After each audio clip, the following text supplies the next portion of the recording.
தன்னை உலகின் விஸ்வகுரு என்று பெருமையாக அழைத்துக் கொண்ட மோடி அமெரிக்கா, ரஷ்யா, இஸ்ரேல் தலைவர்களை வலிய தேடிச் சென்று கட்டிப்பிடித்து போஸ் கொடுத்து தன்னை மாபெரும் ராஜதந்திரி என்று காட்டிக் கொண்டார்.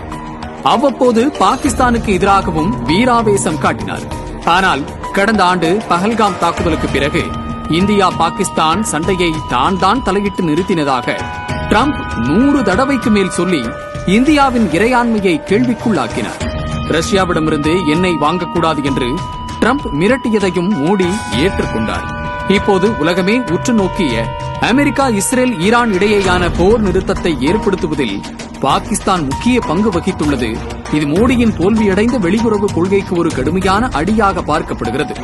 இந்தியாவின் இறையாண்மையை பாதுகாக்க வாக்களிப்பீர் கை சின்னத்திற்கே. காங்கிரஸ் என்றென்றும் தமிழ்நாட்டிற்காக கை சின்னத்தில் வாக்களியுங்கள்.